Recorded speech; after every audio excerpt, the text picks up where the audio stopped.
Hi everyone, welcome back to all of you in my YouTube channel Sandhya Ki Classes, and my name is Sandhya. And friends, if you are new over here, so please do subscribe my channel and hit the bell icon. In today's video, I am going to share with you some daily use English sentence. This sentence is very useful sentence. So without further any delay, let's start the video. The first sentence is, if you want to go, then go.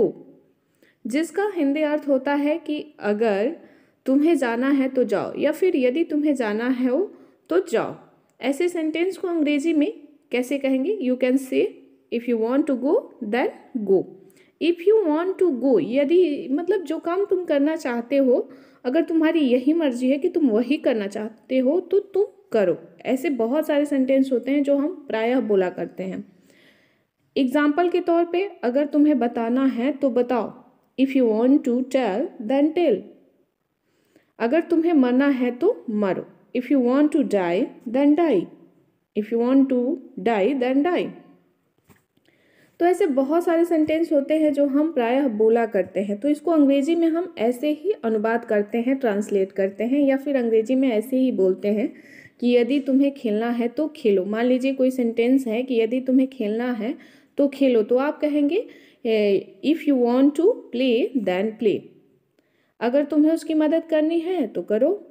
If you want to help him then help. बहुत ही simple सा और बहुत ही easy सा sentence है और बहुत आसान है ऐसे सेंटेंस को अंग्रेजी में अनुवाद करना या फिर बोलना। आइए अब हम देख लेते हैं स्ट्रक्चर नंबर 2 क्या है। व्हाट वाज द नीड, क्या ज़रूरत थी। आप कहते हैं ना, क्या ज़रूरत थी इसको लाने की, क्या ज़रूरत थी ये बताने की। तो ऐसे सेंटेंस के लिए हम व्हाट वाज द नीड का प्रयोग करते हैं। फॉर एग्जाम्पल के लिए एक सेंटेंस ले लीजिए, क्या ज़रूरत थी गिफ्ट लाने की। What was the need to bring gift, क्या ज़रूरत थी गिफ्ट लाने की। या फिर एक और एग्जाम्पल लेते हैं कि उसे बताने की क्या ज़रूरत थी। What was the need to tell her, उसको बताने की क्या ज़रूरत थी, वहाँ जाने की क्या ज़रूरत थी।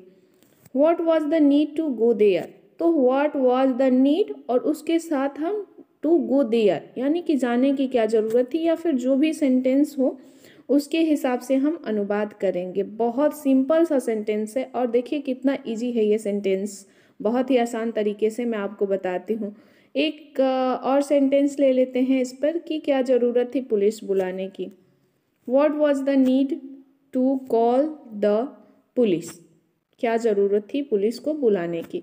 तो अंग्रेजी बोलना दोस्तों उतना कठिन नहीं है जितना कि हम समझते हैं। एक स्ट्रक्चर पता हो तो उस पर 1000 ऐसे सेंटेंस हम बनाकर अंग्रेजी फटाफट बोल सकते हैं। स्ट्रक्चर नंबर 3 है कि आई डोंट हैव टाइम। जब आपके पास वक्त नहीं होता है या किसी काम के लिए समय नहीं होता है या बैठने के लिए, आराम करने के लिए समय नहीं होता है, तो वहाँ पे हम आई डोंट हैव टाइम का प्रयोग करते हैं कि मतलब मेरे पास समय नहीं है, मेरे पास तुम्हें समझाने का समय नहीं है। I don't have time to explain you. I don't have time मतलब मेरे पास समय नहीं है। टू एक्सप्लेन यू मतलब आपको समझाने का। एक्सप्लेन मीन्स होता है समझाना। मेरे पास खाने के लिए समय नहीं है। I don't have time to eat. आप कहते हैं ना कि मेरे पास तो इतनी भी फुर्सत नहीं है कि मैं थोड़ा सा खाना खा लूँ। तो ऐसे सेंटेंस बोलने के लिए आप कहेंगे I don't have time to eat, मेरे पास समय नहीं है खाने के लिए, मेरे पास बैठने का समय नहीं है। कहते हैं ना, डे टू डे लाइफ में अक्सर लोग बोला करते हैं कि मेरे पास बैठने की फुर्सत नहीं है या फिर समय नहीं है, वक्त नहीं है।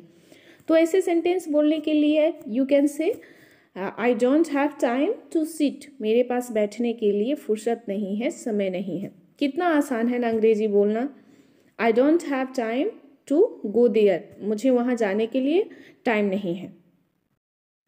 अब अगला स्ट्रक्चर है, मुझे उससे बात करने में शर्म आती है। तो शर्म आना को अंग्रेजी में फील से ऑफ का प्रयोग करते हैं। I feel shy of talking to her, मुझे उससे बात करने में शर्म आती है। मुझे सबके सामने डांस करने में शर्म आती है। I feel shy of dancing in front of everyone. In front of everyone का अर्थ होता है कि सबके सामने। फ्रंट मीन्स होता है सामने और एवरीवन मतलब सबके सामने। इन front of everyone, I feel sea of dancing in front of everyone। क्या आपको अंग्रेजी बोलने में शर्म आती है? Do you feel shy of speaking English? क्या आपको अंग्रेजी बोलने में शर्म आती है? आइए देख लेते हैं। अगला स्ट्रक्चर है फील सी ऑफ पर एक और एग्जाम्पल बना लेते हैं। मुझे अकेले जाने में शर्म आती है। I feel shy of going alone. Alone means होता है अकेला। मुझे अकेले जाने में शर्म आती है। अब है मुझे लगा वह झूठ बोल रहा था। I thought he was laying. मुझे लगा कि वह झूठ बोल रहा था। उसे लगा वह जीत जाएगा। He thought he would win. उसे लगा कि मॉम उसे डांटेंगी। He thought mom would scold her.